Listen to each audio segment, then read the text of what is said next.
नमस्कार मित्रांनो. अजून नाशिकचं खरात प्रकरण आणि अमरावतीचं अश्लील व्हिडिओ प्रकरण लोक विसरलेले नाही. तोच आता कोल्हापूरमधून एक अशी बातमी समोर आली आहे, जे ऐकून तुमच्या अंगावर काटा येईल. एक सावकार, ज्याचं काम लोकांना मदत करणं, तोच सावकार एका महिलेच्या आयुष्यात 3 वर्ष, होय पूर्ण 3 वर्ष त्या महिलेवर अत्याचार आणि त्याचं भयानक गुपित मोबाईलमध्ये कैद. आज आपण जाणून घेणार आहोत या सगळ्या प्रकरणामागचं सत्य. कोल्हापूर, शांत सांस्कृतिक शहर. पण या शहरात एक अशी काळी कहाणी घडली होती, ज्याची कोणालाही कल्पना नव्हती.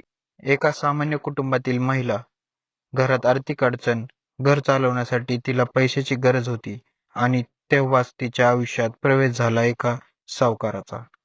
मी मदत करतो असं सांगणारा तो माणूस. पण ही मदत हळूहळू सापळ्यात बदलत गेली. सुरुवातीला सगळं सामान्य होतं. थोडे पैसे, थोडं व्याज.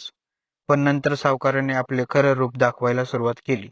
तो महिलेवर दबाव टाकू लागला. पैसे परत करायचे असतील तर माझं म्हणणं ऐकावं लागेल. ही धमकी त्या महिलेच्या आयुष्यातील पहिला धक्का होता. तिच्याकडे पर्याय नव्हता आणि तिथून सुरू झाला 3 वर्षाचा भयानक काळ. 3 वर्ष त्या महिलेवर वारंवार अत्याचार होत राहिले. प्रत्येक वेळेस भीती, लाज आणि असहाय्यता पण या सगळ्यातील सर्वात भयानक गोष्ट म्हणजे तो सावकार हे सगळं मोबाईलमध्ये रेकॉर्ड करत होता. होय, अश्लील व्हिडिओ बनवले जात होते. एक नाही, दोन नाही, तर 200 ते 300 व्हिडिओ. आणि हेच व्हिडिओ त्या महिलेच्या आयुष्यात सर्वात मोठं हत्यार बनलं. जर कोणाला सांगितलं तर हे व्हिडिओ सगळीकडे व्हायरल करील. ही धमकी तिला रोज मारायला भाग पाडत होती. पण ही गोष्ट इथेच संपली नाही.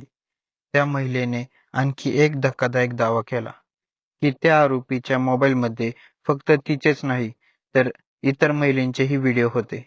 याचा अर्थ हा फक्त एक केस नव्हता, तर कदाचित एक मोठं जाळं होतं, ज्यात अनेक महिला अडकल्या होत्या. आणि हे सगळं गेल्या 3 वर्षापासून शांतपणे चालू होतं.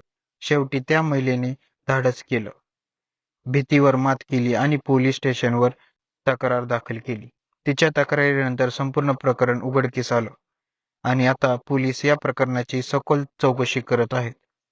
मंडळी, हा फक्त एक गुन्हा नाही, हा समाजासाठी एक मोठा इशारा आहे. आजही अनेक महिला भीतीमुळे आवाज उठवत नाहीत, पण आवाज उठवणं हेच पहिलं पाऊल आहे न्यायाकडे. जर कुणाच्या आसपास असं प्रकरण घडत तर शांत बसू नका, कारण शांतता गुन्हेगाराला अजून शक्ती देते. आणि लक्षात ठेवा, भीतीपेक्षा सत्य मोठं असतं.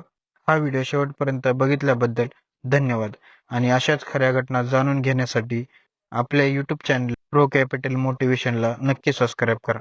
धन्यवाद.